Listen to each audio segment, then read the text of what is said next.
Bonjour, ici Patrick Pierrat, éditeur d'Info Bref. Voici l'essentiel des nouvelles en ce vendredi 29 septembre. L'entreprise suédoise Northvolt va construire une usine de fabrication de composantes de batteries pour véhicules électriques sur un terrain qui chevauche les villes de Saint-Basile-le-Grand et de McMasterville en Montérégie. Ce sera une très grande usine. Sa superficie est estimée à plus de 300 terrains de football américains. Elle produira normalement à partir de 2026 des cellules de batterie et d'autres composantes. Sa production devrait pouvoir alimenter 1 million de véhicules électriques par an. À terme, lorsqu'elle aura atteint son plein potentiel, l'usine pourrait employer jusqu'à 3000 personnes. Québec et Ottawa investiront jusqu'à 7 milliards de dollars dans cette usine.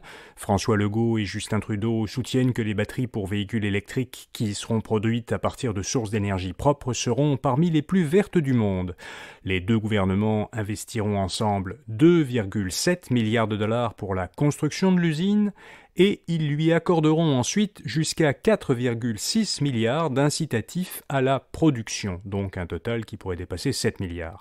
Selon Québec et Ottawa, le projet devrait générer des retombées économiques égales à la valeur des incitatifs à la production 5 à 9 ans après le début des activités commerciales de l'usine.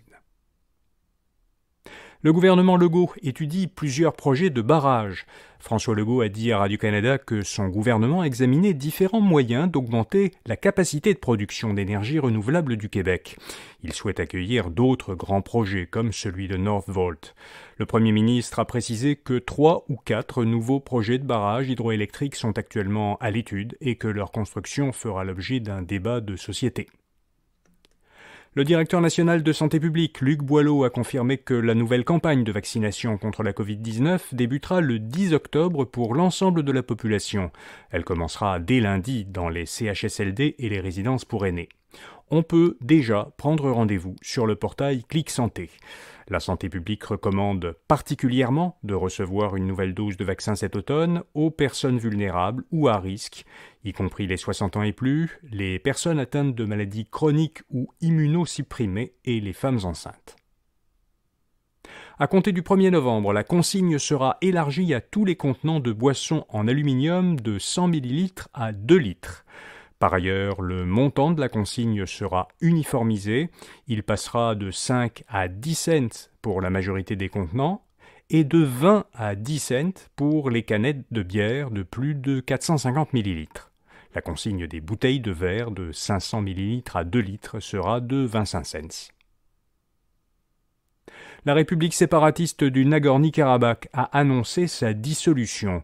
Son dirigeant a indiqué que la République cessera d'exister le 1er janvier. Elle sera alors pleinement intégrée à l'Azerbaïdjan.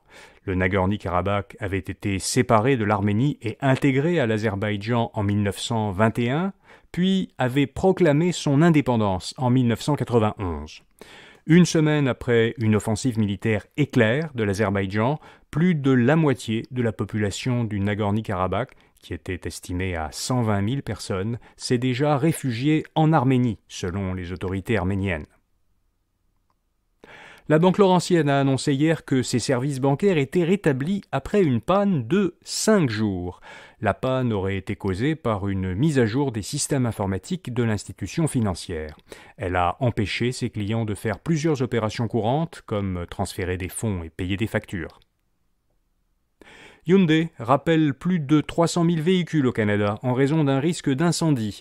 Le risque provient d'une possible fuite de liquide de frein qui peut causer un court-circuit.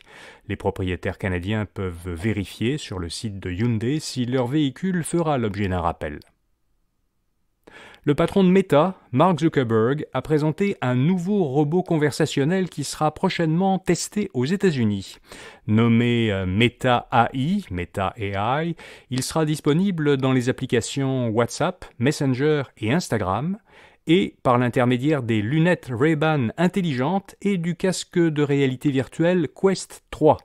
Grâce à un partenariat entre Meta et Bing, le moteur de recherche de Microsoft, Meta AI pourra fournir à la demande des informations en temps réel. Il pourra aussi, assure Meta, générer des images photoréalistes créées à l'aide de l'intelligence artificielle. Et puis l'entreprise qui est derrière ChatGPT chercherait à fabriquer un nouvel appareil pour détrôner l'iPhone. Selon le Financial Times, OpenAI, la société qui a développé le robot conversationnel ChatGPT, aurait eu des discussions avec l'ancien chef du design d'Apple, Johnny Ive, pour construire ce qui serait l'iPhone de l'intelligence artificielle. Cet appareil viserait à rendre plus naturelles et intuitives les interactions entre l'humain et l'intelligence artificielle. La conception et la mise en marché d'un tel appareil, dont on n'a aucune idée à quoi il pourrait ressembler, pourrait prendre plusieurs années avant de se concrétiser, selon les sources citées par le journal. Voilà, vous savez l'essentiel. Samedi, notre infolettre Info Bref Votre Argent vous propose, comme chaque fin de semaine, les informations et conseils de nos chroniqueurs experts en finances personnelles et en consommation. Vous pouvez la voir toute la fin de semaine à infobref.com, en page d'accueil, et vous y abonner pour la recevoir gratuitement par courriel chaque samedi. À lundi matin pour notre prochain bulletin de nouvelles Info Bref, actualité et affaires. Bonne fin de semaine.